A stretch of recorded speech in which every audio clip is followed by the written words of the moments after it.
Okay. तो सबसे ज्यादा कहाँ पे पैदा होगा, इस जगह पे सबसे ज्यादा स्ट्रेस कंसंट्रेशन पैदा होगा, क्योंकि सबसे ज्यादा बेंडिंग ऑफ फ्लो यहीं पर हो रहा है। ओके है। फिर अगर तुमको अगला एग्जांपल दें हम, जैसे कि ये मेरा मटेरियल हो गया। अब लेकिन क्या है भैया, मटेरियल मिल गया हमको, यहाँ पे बनाना है एक ठो नोच, मतलब इस तरह का नोच बनाना है। ओके है, मतलब यहाँ से हटाना है।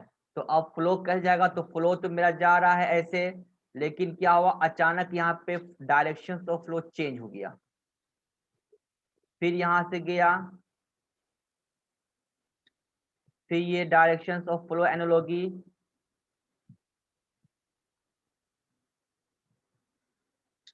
तो डायरेक्शंस ऑफ जो सबसे ज्यादा बेंड कहाँ पर हुआ, मैक्सिमम बेंडिंग कहाँ पे हुआ, ये चीज में हुआ।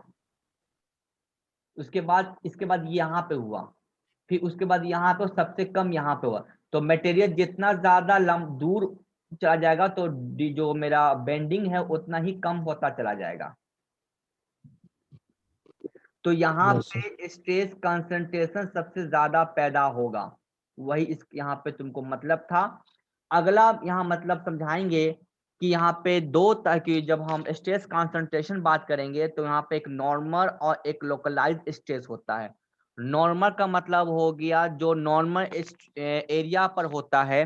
लोकलाइज का मतलब हो गया जो सबसे ज्यादा जहाँ पे बेंडिंग ऑफ फ्लो हुआ, जो वहां पे जो स्ट्रेस मिला उसी को बोलते हैं लोकलाइज्ड स्ट्रेस। मतलब कि एब्रप्ट चेंज डिसकंटिन्यूटी के पास जो रहा मेरा स्ट्रेस पैदा हुआ उसी को बोलते हैं लोकलाइज्ड स्ट्रेस या नॉर्मल स्ट्रेस।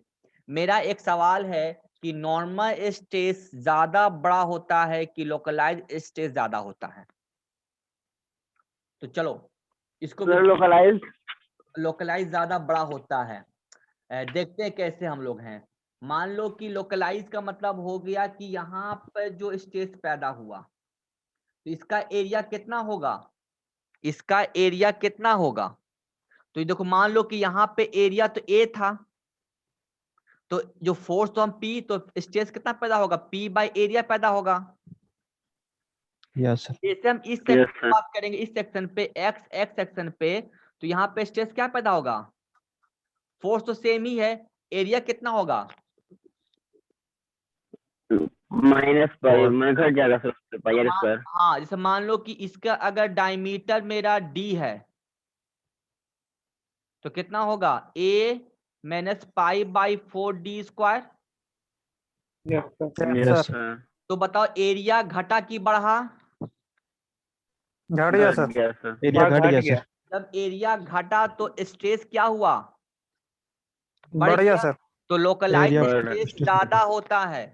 तो अब सवाल के जब हम डिजाइन करेंगे तो ये मान के चलेंगे कि अगर नॉर्मल स्ट्रेस पर डिजाइन कर रहे तो हम ये जानेंगे भाई कास्टिंग बहुत अच्छा हुआ, कोई डिफेक्ट नहीं है, क्योंकि मैन्युफैक्चरिंग करना मेरा काम नहीं है, मेरा काम है डिजाइन करना, क्योंकि अभी हम डिजाइन मशीन एलिमेंट पढ़ रहे हैं। तो ये टाटा कंपनी जो दिया है ये दे के दिया भैया कोई डिफेक्ट नहीं है हमारे पास है। तो ये सबसे पहले ये कंफर्म कर लेना कि भाई जो मटेरियल मिल रहा है वो बहुत अच्छा मिल रहा है, अच्छा कंपनी का मिल रहा है, कोई डिफेक्ट नहीं। अगर ऐसा हुआ उसके अंदर होल रह गया अचानक, कोई मतलब कि इसके अंदर कोई गैस भरा हुआ, हवा भरा हुआ है, डिफेक्ट है, तो ये बहुत ज्यादा खतरनाक हमारा हो जाएगा। ठीक है नहीं है, तो मटेरियल कहाँ से टूटेगा, नॉर्मल टूटेगा कि लोकलाइज से टूटेगा, लोकलाइज है सर। लोकलाइज से टूट जाएगा। टूट जाएगा। तो अगर मेरा यहाँ पे नोच है, ये नोच है, तो मटेरियल जो टूटेगा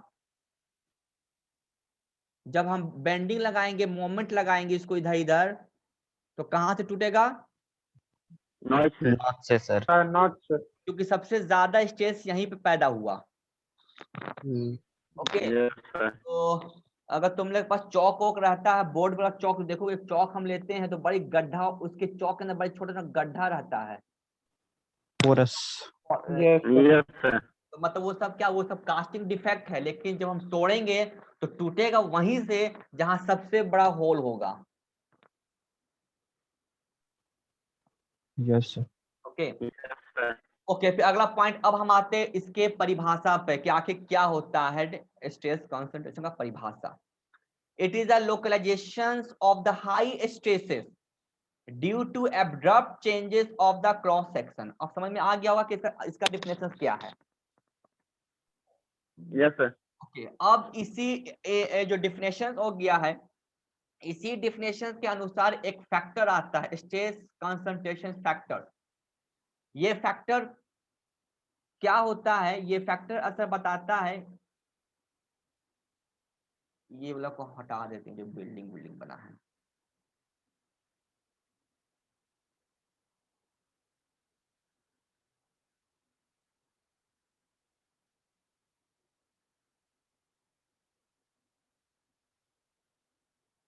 स्ट्रेस कंसंट्रेशन फैक्टर होता है के टी से हम रिप्रेजेंट कर रहे हैं, ये जो हम बुक से पढ़ रहे हैं, अलग अलग किताबों से इसको अलग अलग चीजों से रिप्रेजेंट किया जा सकता है। वो कहलाता है कि मैक्सिमम स्ट्रेस मतलब localize stress. Okay, localize stress जो हमारा होता है वो मतलब maximum stress to normal stress, इस दोनों के रेशियो को ही कहते हैं स्ट्रेस फैक्टर कहते हैं। और स्ट्रेस कंसंट्रेशन फैक्टर को हम लोग चार्ट से निकालते हैं, चार्ट। तो ये बहुत एक्सपेरिमेंट करने के बाद जो डिजाइन हमने फर्स्ट चैप्टर में जो कहे थे हम लोग हैं, किसमें कहते हैं जो हम लोग ये चीज में कि टाइप ऑफ जो डिजाइन हमारा होता है कितना तरह का होता है हमारा, ये अडेप्टिव डिजाइन, डेवलपमेंट डिजाइन। तो अभी हम लोग किस स्टेज में हैं, हम लोग को ये करने की जरूरत है, लेकिन हम लोग ये बस वन ही पे लटके हुए हैं। अडेप्टिव में जो पुराना किया हुआ है उसी के ऊपर काम कर रहे हैं, कुछ नया हम लोग नहीं सोच पा रहे हैं, क्योंकि जो जो चक्की का आटा खा रहे हैं वो आटा में कमी कुछ लगता है, कुछ प्रॉब्लम है, इससे दिमाग नहीं बढ़ रहा हम लोग का है। Yes, sir. हाँ, और खास के टीचर लोग का, उसमें हम भी शामिल हैं, क्योंकि हम लोग भी कुछ नया चीज नहीं बता पा रहे हैं, क्योंकि स्टूडेंट को नया नया चीज बताने की जरूरत है। हम लोग भी बस एसएससी गेट ईएस निकालो, चुपचाप से सरकारी जॉब लो, शादी ब्याह करो और जिंदगी सेटल हो जाओ। लेकिन ये बहुत अफसोस की बात है कि हमें भी कुछ नया चीज करना चाहिए। तो जितना ब्लेम तुम्हारे ऊपर है उतना ब्लेम मेरे ऊपर भी है कि हम लोग भी कुछ नया चीज नहीं कर पा रहे हैं। तो वही घसीटा फसीटा चीज ही हम लोग लेके चल रहे हैं, बहुत अफसोस की बात है। ओके, तो ये चार्ट ऑलरेडी बना हुआ है, कई लोगों का मेहनत से बना हुआ चार्ट मेरा है। ओके है, तो ये चार्ट दिखा रहा अलग अलग, ये जो ये हो गया फैक्टर का रेशियो, ये इस मटेरियल के बना हुआ है, अलग अलग मटेरियल के लिए अलग अलग फैक्टर्स होगा मेरा। ओके है, तो ये हम यहाँ से किसी भी पॉइंट पे यहाँ पे देखो, तो कैपिटल डी स्मॉल डी का रेशियो हो गया, कैपिटल डी स्मॉल डी का रेशियो, ये हो गया कैपिटल डी, ये हो गया स्मॉल डी का रेशियो। ओके, तो उसके रेशियो के रिस्पेक्ट में हम फैक्टर को कैलकुलेट करते हैं हम लोग हैं। तो ये था मेरा तुमको स्ट्रेस कंसंट्रेशन फैक्टर्स हम लोग यहाँ पे हो गया है। अब देखो ये डायग्राम को तो देख लेते हैं हम लोग हैं। इस डायग्राम को क्या बताया जा रहा है कि यहाँ पे सेम है डब्ल्यू डब्ल्यू जो होल कर दिया गया था। तो देखो कि यहाँ पे क्योंकि सबसे ज्यादा बेंडिंग तो यही था हुआ है, Yes, sir. Yes sir. तो सबसे ज्यादा बेंडिंग Yes, यहाँ sir. पे हुआ है। तो यहाँ पे मेरा मैक्सिमम स्ट्रेस, ये लाइन दिखा, मैक्सिमम स्ट्रेस यहाँ पे हो रहा है। Okay, yes sir. जैसे जैसे हम इसके दूर जाएंगे तो बेंडिंग फ्लो कम होता चला जाएगा, तो स्ट्रेस कम होता चला जाएगा। ओके है, ये चीज था। Yes, sir. यस और सर। यहाँ पे जो तुमको जो दिखा रहा है, ये जो जो सिग्मा नॉट दिखा रहा है, ये बता नॉट मतलब इस सबका एवरेज शो करेगा, मतलब मैक्सिमम मिनिमम, ये मिनिमम हो गया, तो ये सबका बताएगा एवरेज को, जो कि इस क्रॉस सेक्शन एरिया का नॉर्मल को बताएगा। तो इसी सेक्शन पे जो नॉर्मल स्ट्रेस हुआ और इसी सेक्शन पे सबसे मैक्सिमम स्ट्रेस हुआ, तो नॉर्मल स्ट्रेस हुआ यही जो सबसे छोटा एरिया हुआ, छोटा एरिया तो यहीं पे हुआ, तो इसी एरिया पे यस सर। जो एवरेज वैल्यू हुआ नॉर्मल स्ट्रेस और मैक्सिमम, इसी दोनों के रेशियो को हम लोग कहते हैं स्ट्रेस कंसंट्रेशन फैक्टर। अब सवाल यहाँ पे है कि ये क्यों करते हैं, और ये जो फैक्टर है इसको कैसे हम लोग मिनिमम मिनिमम कर सकते हैं। जैसे मान लो कि ये हमारा मटेरियल्स हुआ है, हम बस एक ठो करके हम यहाँ पे छोड़ देते हैं। जैसे मान लो कि यहाँ पे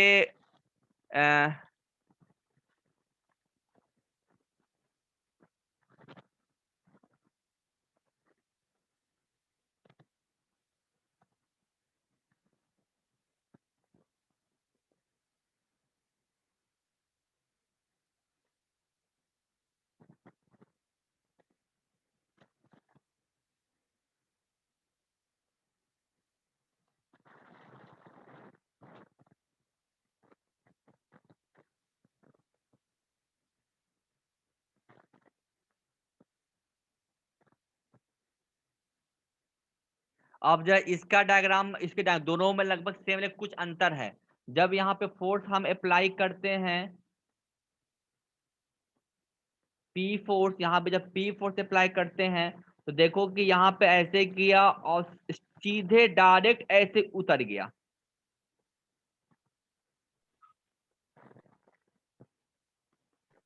यस सर।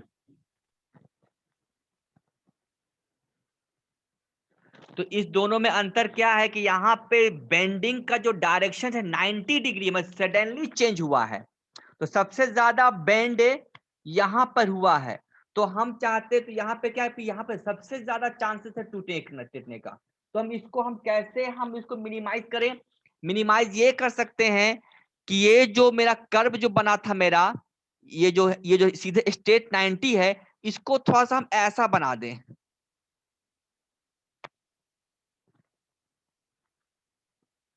उससे क्या होगा? उससे ये होगा कि जो बेंडिंग का जो 90 डिग्री मतलब था वो क्या, देखो थोड़ा सा ऐसा बन रहा है। Yes sir. तो इससे क्या हुआ कि जो टूटने का क्षमता इसमें था, इसमें थोड़ा सा कम हो गया है। क्योंकि मेरा तो हमको ऐसा मटेरियल ही चाहिए शाफ्ट के लिए, कुछ डिजाइन के लिए। तो ये तो मेरा तय बनाना तय है, लेकिन थोड़ा सा हम कर्व करते हैं, इसी को बोलते हैं फिलेट,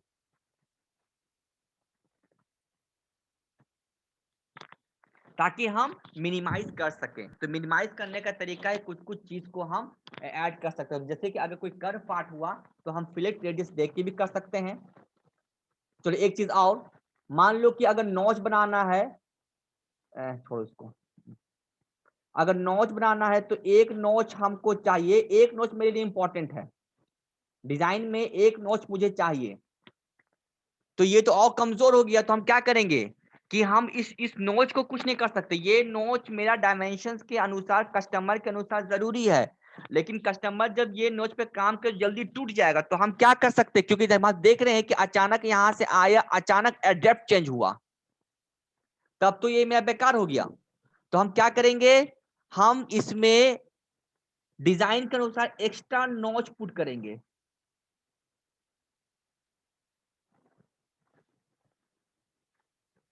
कस्टमर को सिर्फ यही नोच चाहिए, लेकिन ये नोच हम एक्स्ट्रा दिए। क्यों दिए?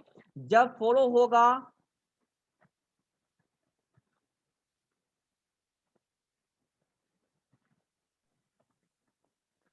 ऐसा होगा। Yes sir. तो क्या होगा, जो बेंडिंग का था वो थोड़ा मिनिमाइज कर दिए हम लोग हैं। ओके है। तो ये हम लोग कर सकते हैं कि एक्स्ट्रा नोच पुट करके भी हम लोग मिनिमाइज कर सकते हैं एक्स्ट्रा नोच।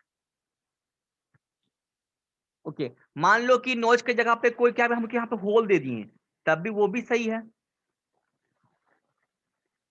और अगर मान लो कि बीच में एक होल चाहिए, तो क्या करोगे कि एक हल्का सा होल यहां दे दोगे, एक हल्का सा होल यहां दे दोगे, तो क्या होगा,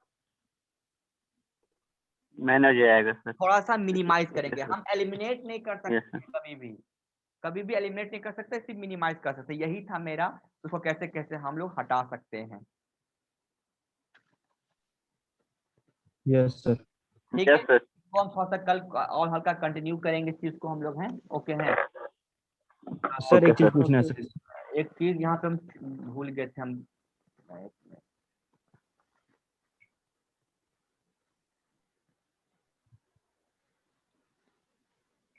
ये जो हम कल डिस्कस किए थे हम लोग, क्या बोलते हैं कि फैटिग स्ट्रेंथ, उसमें 2 पॉइंट हम डिस्कस नहीं कर पाए थे। एक पॉइंट था कि 1000 साइकिल पर, मतलब 1000 साइकिल चलता था मेरा फैटिग स्ट्रेंथ पे, तो मैक्सिमम स्ट्रेस एम्पलीट्यूड वो लगभग 0.9 times of the ultimate strength मिल जाता है। मतलब मैक्सिमम एम्पलीट्यूड से जो ए है उसका जो वैल्यू होता है वो 0.9 टाइम्स ऑफ अल्टीमेट स्ट्रेंथ मिलता है एक्सपेरिमेंट करने पर। और ये एक स्ट्रेट लाइन फ्लो करता है 1000 से लेकर 10⁶ तक के लिए। तो ये मेरा रहा 1000 से लेकर तुमको सीधा स्ट्रेट लाइन फ्लो किया। तो ये लाइन कैसा, ये इक्वेशंस ऑफ लाइन है, ये इक्वेशंस ऑफ लाइन हुआ। तो ये पॉइंट कहलाया 1000⁻³ और ये कहला गया 10⁶ फॉर स्टैंडर्ड। तो ये जो मेरा पॉइंट मिला है, ये पॉइंट जो मैक्सिमम 1000 पे ये 0.9 SU2 अल्टीमेट स्ट्रेंथ के बराबर मिल जाता है इसका पॉइंट, मतलब 1000 पे इसका स्ट्रेंथ हमारा एम्पलीट्यूड जो स्ट्रेस है वो मिल जाता है 0.9। इक्वेशन ऑफ लाइन जो y = mx हम लोग पढ़ते हैं, इसको अगर लॉग के टर्म में लिखा जाएगा तो लॉग के टर्म में हम ऐसे लिखते हैं। किस लिए लिखते हैं? क्योंकि यहाँ पे 10⁻³ है, 10⁻6 है, तो इसका सॉल्यूशन इजी के लिए हम लोग लॉग का यूज करते हैं, क्योंकि हम जानते हैं लॉग का पावर 10⁻3, इसका आंसर कितना होता है? 3 log 10 3 log 10 और यस log सर 10 का वैल्यू कितना होता है? 1। 1 होता है सर ओके, तो इजी कैलकुलेशंस के लिए, रिमेंबर इजी कैलकुलेशंस के लिए हम कैसा करते हैं, और कोई इसके पीछे कहानी नहीं है। तो अब यहाँ पे लॉग पुट करो तो क्या होगा? log y = log a plus k and log x, yes sir ठीक है ना? इसी पे न्यूमेरिकल बनता है। log y क्या रिप्रेजेंट कर रहा है? log y रिप्रेजेंट कर रहा है ये चीज y, मतलब कि हमारा रिप्रेजेंट कर रहा है जो फैटिक स्ट्रेंथ रिप्रेजेंट कर रहा है y, तो y रिप्रेजेंट कर रहा है फैटिक स्ट्रेंथ, और x क्या रिप्रेजेंट कर रहा है? x रिप्रेजेंट कर रहा है साइकिल्स। ये साइकिल हुआ एक्स वाई, तो एक्स वाई मतलब ये हो गया y, ये हो गया x, तो x y को रिप्रेजेंट करा, और फिर ये सब सारा कांस्टेंट पार्ट है जिसे हम लोग सॉल्व करके न्यूमेरिकल करते हैं। तो न्यूमेरिकल करना देखेंगे, अगर कर पाते तो कर पाएंगे, नहीं तो फिर कोई इतना एग्जाम में ऐसा कोई क्वेश्चन नहीं आने वाला है। तो आज का डिस्कशन था क्रीप स्ट्रेस कंसंट्रेशंस। थोड़ा सा कुछ और बचा हुआ होगा, हम देख लेते हैं क्या बचा, लेकिन उम्मीद कर मैं इतना ही काफी है। इसको कैसे कैसे हटाते हैं, एक दो एग्जांपल देके, और इसको हम कल की क्लास में खत्म कर देंगे। सर एक रिक्वेस्ट है सर। हाँ, रिक्वेस्ट बताओ क्या है? सर फैटिग और क्रिप का जो नोट्स आप जो अभी दिखा रहे हैं सर, इसको डाल दीजिएगा ना मूडल में, Moodle सर, में क्योंकि अपलोडेड नहीं है वो। लगता है हम डाल चुके हैं। सर कल देखे थे तो नहीं था उसमें। तो है मोहित है। हम फिर चेक कर लेते हैं, फैटिग का है। फिर हम डाल देंगे, है। ठीक है ना? देखो हम फिर बार बार हम रिपीट कर रहे हैं, ये जो नोट्स है दुनिया के हर जगह पे अवेलेबल है, तो नोट्स तो यस सर। कहीं से भी मिल जाएगा। सवाल ये है कि असल क्या कहना चाह रहा है। रट तो लेंगे, लेकिन जब क्वेश्चन पूछेगा ऑब्जेक्टिव तो कहाँ फंसेंगे हम लोग हैं। तो ये थोड़ा सा हम बार बार यही कोशिश करते हैं कि इसको समझने की कोशिश करो, ठीक है ना? ऐसे नोट्स हम यहाँ पे अपलोड कर देंगे, नोट्स कोई बड़ा चीज नहीं, नोट्स हर जगह मौजूद है, तो उसको तुम लोग कर सकते हो, अपना बना सकते हो, और हम नोट्स ऐसे मूडल में अपलोड कर देंगे। हम ऐसा हर जैसे क्लास के बाद हम अपलोड कर ही देते हैं। ओके, ठीक है, तो क्लास को हम ऑफ करते हैं। Thank you sir thank you sir. Thank sir. अच्छा, थैंक यू क्यों बोलते हो जी तुम लोग?